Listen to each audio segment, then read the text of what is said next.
আসসালামু আলাইকুম। আশা করি সবাই ভালো আছেন। শুটকি তো আপনারা অনেকভাবেই খেয়েছেন, তাই আজ আমি আপনাদের সাথে নরসিংদীর বিখ্যাত আলু বেগুন এবং শাক দিয়ে শুটকির রেসিপিটা শেয়ার করব। এটা এত মজা যে একবার যদি রান্না করে খান বারবার খেতে ইচ্ছে করবে। আশা করছি আজকের রেসিপিটি আপনাদের খুবই ভালো লাগবে।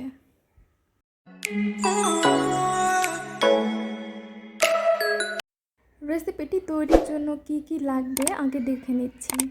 আমি এখানে 3টা চাপা শুটকি নিয়েছি। চাপা শুটকিগুলোকে হালকা উষ্ণ গরম পানির মধ্যে ভালো করে ধুয়ে নিয়েছি। আপনারা যে কোনো শুটকি দিয়ে এই রেসিপিটি করতে পারবেন। আরও নিয়েছি একটা মিডিয়াম সাইজের আলুগুলোকে এরকম কুচি কুচি করে কেটে নিয়েছি এবং 2টা বেগুনকেও মিডিয়াম সাইজের করে ঠিক আলুর মতো সাইজের করে কেটে নিয়েছি। আর নিয়েছি এখানে লাউ শাক আর লাউ শাকের ডাঁটা, এগুলোকে কুচি কুচি করে কেটে ধুয়ে নিয়েছি। এখানে আপনারা লাউ শাকের পরিবর্তে পুঁই শাকও ব্যবহার করতে পারবেন। তো এই সবগুলো আমি খুব ভালো করে ধুয়ে কেটে নিয়েছি। চলুন এখন রান্নায় চলে যাই।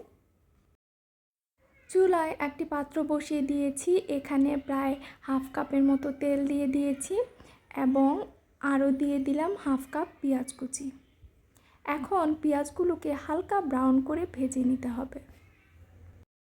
পেঁয়াজগুলো যখন হালকা ব্রাউন করে ভাজা হয়ে যাবে তখন চুলার জালটা লো করে দিতে হবে। দিয়ে যে শুটকিগুলো আপনি ব্যবহার করতে চান সেই শুটকিগুলো ওই তেলের মধ্যে হালকা একটু উল্টে পাল্টে ভেজে নিতে হবে। শুটকিগুলো হালকা ভাজা হয়ে গেলে দেখবেন এটি এমনিতেই গলে গিয়েছে, যেহেতু এটা চাপা শুটকি। আর এখানে আমি ইউজ করছি প্রায় 2 টেবিল চামচ রসুন বাটা ও 1 টেবিল চামচ আদা বাটা। এখন সব বাটা মশলাগুলোকে একটু কষিয়ে নিব, প্রায় 1 মিনিটের মতো কষিয়ে নেব যেন এর কাঁচা গন্ধটা দূর হয়ে যায়। মশলার কাঁচা গন্ধটা দূর হয়ে গেলে এর মধ্যে অ্যাড করে দিতে হবে গুঁড়ামরিচ। আমি 1 চা চামচ গুঁড়ামরিচ এখানে অ্যাড করেছি। শুটকি তরকারিতে গুঁড়ামরিচের পরিমাণটা একটু কম দিবেন, কাঁচামরিচ দিয়ে রান্নার চেষ্টা করবেন, তাহলে শুটকিটা খেতে খুবই মজা হয়। আরও অ্যাড করে দিলাম 1 চা চামচ হলুদের গুঁড়ো ও স্বাদ মতো লবণ। এখন সবগুলো মশলাকে খুব ভালো করে কষিয়ে নিতে হবে। অল্প অল্প করে পানি দিয়ে মশলাটাকে কষিয়ে নিতে হবে ঠিক ততক্ষণ পর্যন্ত যতক্ষণ পর্যন্ত এর কাঁচা গন্ধটা দূর না হয়ে যায়। মশলাটা যখন কষানো হয়ে যাবে দেখবেন উপরে তেল ভেসে উঠেছে। এ পর্যায়ে এসে আলু এবং লাউ শাকের যে ডাঁটাটা আছে এগুলাকে খুব ভালো করে কষিয়ে নিতে হবে। যেহেতু এগুলো সিদ্ধ হতে সময় লাগবে তাই এই দুটোকে আগে দিয়ে তারপরে খুব ভালো করে কষিয়ে নিতে হবে।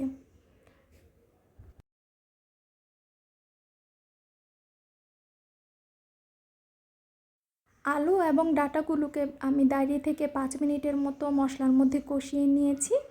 এখন এখানে 1 কাপের মতো পানি দিয়ে দিচ্ছি। পানি দিয়ে এটাকে মিডিয়াম হিটে রান্না করে নিব যতক্ষণ পর্যন্ত পানিটা শুকিয়ে না যায়। চুলার জাল এখন কিন্তু মিডিয়াম হিটে থাকবে, বেশি হাই করা যাবে না। মিডিয়াম হিটে রেখেই ডাঁটা এবং আলুটাকে আমরা সিদ্ধ করে নেব। ফিরে আসছি 5 মিনিট পর। 5 মিনিট পর কিন্তু পানিগুলো মোটামুটি শুকিয়ে গিয়েছে এবং আমি চেক করে দেখছি আলুটাও কিন্তু সিদ্ধ হয়ে গিয়েছে। এখন এর মধ্যে অ্যাড করে দিব বেগুনটা অ্যাড করে দিয়ে উল্টে পাল্টে মশলার সাথে খুব ভালো করে মাখিয়ে নিব যেন বেগুনের ভেতরে মশলাগুলো খুব ভালো করে মিশে যায়। বেগুনটা দেওয়ার পর এরপরে আমি লাউ শাকগুলোকে দিয়ে দিব। লাউ শাকগুলোকেও খুব ভালো করে উল্টে পাল্টে দিতে হবে যেন লাউ শাকের মধ্যেও মশলাগুলো খুব ভালো করে মিশে যায়। বেগুন ও লাউ শাকগুলো খুব ভালো করে উল্টে পাল্টে নেড়ে দেওয়ার পর এর মধ্যে অ্যাড করে দিতে হবে কাঁচামরিচটা আমি মাঝখান থেকে ফেলে দিচ্ছি, এতে করে সুন্দর একটা স্মেল বের হবে। শুটকি তরকারিতে কাঁচামরিচের পরিমাণটা একটু বেশি দিয়ে করবেন, এতে করে শুটকি তরকারির স্বাদটা খুব সুস্বাদু হয় এবং খেতে খুবই মজা লাগে। আমি এখানে 7-8টার মতো কাঁচামরিচ দিয়ে দিলাম।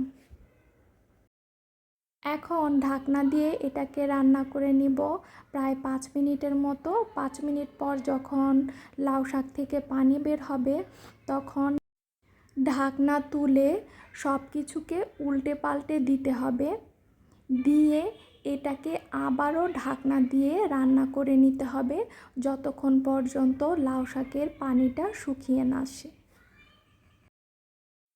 লাউ শাকের পানিগুলা কিন্তু একদম শুকিয়ে গিয়েছে। তো এ পর্যায়ে এসে আমি ধনেপাতা দিয়ে দিলাম সুন্দর একটা স্মেলের জন্য। আপনাদের বাসায় যদি ধনেপাতা না থাকে সেক্ষেত্রে এটা স্কিপ করতে পারেন। ধনেপাতা দিয়ে এটাকে খুব ভালো করে নেড়ে দিতে হবে।